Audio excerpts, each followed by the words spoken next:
So most people are outraged, obviously, by what happened to Charlie Hebdo in France, and 12 people who were killed, 4 that were injured, and the 3 guys who did it were shouting Allahu Akbar, and they have avenged the Prophet. Why does the Prophet need avenging is a good question. Can't he handle it himself? He's a prophet, right? How about Allah? He can't handle it? He needed you? Okay, well, one particularly loathsome guy named Anjan Choudary decided that he was going to weigh in on this. He's been on Fox and CNN, and he said, here, he's a Muslim cleric, apparently a radical one in Britain. He said, Muslims love the Messenger Muhammad more than their parents, children, and even themselves. Why don't people understand? Well, that sounds like a cult, doesn't it? And look, I'm not a believer. I'm not a believer in Christianity, Islam, Judaism. I don't believe any of it. Chosen people is an absolute joke. Guy walks on water, virgin birth. I mean, are you mental? Are you mental? That's what you are, right? I don't believe in any of those fairy tales. I also don't believe Thor has a really strong hammer, or the Zeus throws down lightnings, or comes down every once in a while and has sex with humans. Do you understand that if you're not a believer, all those myths sound equally crazy, okay? And then sometimes, wow, look at that. Crazy people take those myths and decide to do crazy things with that, okay? But yet we're supposed to respect that. Okay, now, so I've told you already, I'm a non-believer, I'm agnostic, right? If you believe in your religions, I have nothing but eternal damnation facing me. So 2 points about that. One, isn't that enough? So the guys you killed, the cartoonists that you killed for the attackers that I'm talking to here, what can you do to them that Allah couldn't? How small is your Allah that, first of all, while running the universe, he takes great offense at cartoons? He's got to be the most sensitive, supreme being I've ever heard of. I mean, while he's off in whatever galaxy he's in, he said, oh my God, look at what the Danish and the French did with those cartoons. Well, there's nothing I could do about it. I hope some madmen on earth do something. Really? There's a lot he can do about it, right? In the book, don't we all suffer eternal torture? It's not enough for you? No, you know what it is? Because you don't actually believe. See, that's the great irony of these guys. If they believed that Allah was real, they'd leave it up to him. Like, wow, Allah's got you on lockdown, man. Okay? But they don't believe. They don't believe that anything's going to happen to those guys in the afterlife. That's why they think they have to take action now to defend their sad, pathetic ideology, which is fundamentalist Islam. Secondly, they're always, these fundamentalists that do the most grotesque violence, always so offended. They're like the most sensitive little bitches in the world. They're constantly crying, I'm offended, I'm offended, I'm offended. I'm offended by your murders. I'm offended by your barbarism. But am I also not allowed to be offended that you think I will be tortured for eternity? Doesn't that sound offensive? That sounds pretty offensive, isn't it? But I'm supposed to be tolerant to religions. I'm supposed to say, no, we don't want to offend them. We don't want to offend them.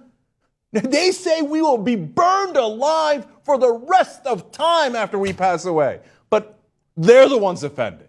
They said in the past, black people are supposed to be slaves. You think they didn't say that? Look it up in the history books. And by the way, the Christians said it, the Muslims said it, they all kept slaves, right?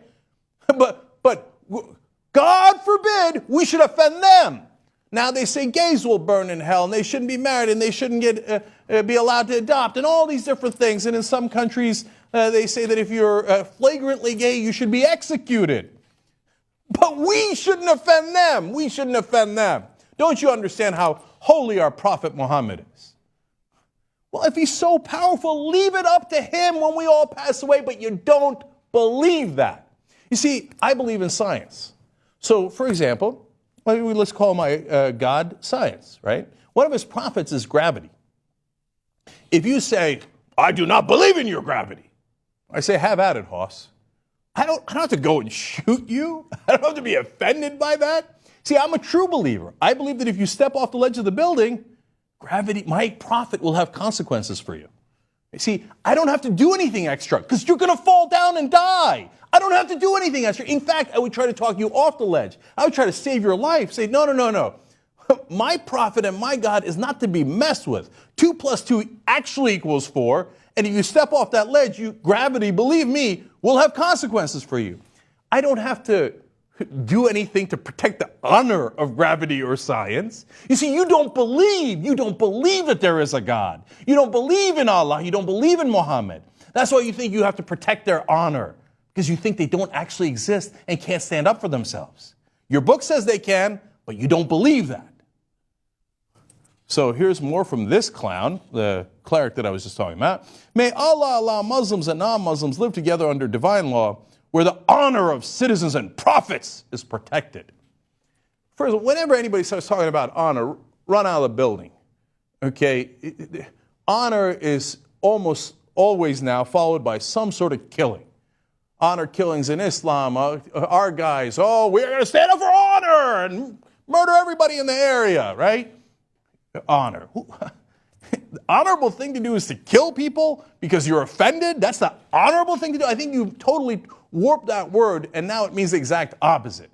You have somehow offended my sensibilities, so because of that, I will murder you because of honor. Screw your honor. Your honor is the most immoral thing on the planet. Finally, this Chudari guy says, freedom of expression does not extend to insulting the prophets of Allah, whatever your views on the events in Paris today. No.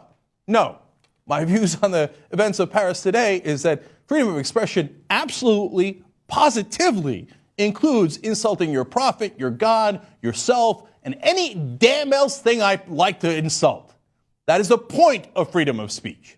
If you don't understand that, there's a wonderful country called Saudi Arabia where you could take your sorry ass back to, okay? Now, I don't know where you come from and I don't care. But look, here's another option for you. Iran, pick your poison, okay? Those are religious states. If you're Christian, maybe you want to head down to the Vatican. I don't care, but we're not those countries. We're the country that protects freedom of speech, including offensive speech, including speech that you find horrific, including your speech that tells me that I am going to be eternally tortured. But I am willing to protect that speech because I know for a fact that not only is it not true, you don't even think it's true.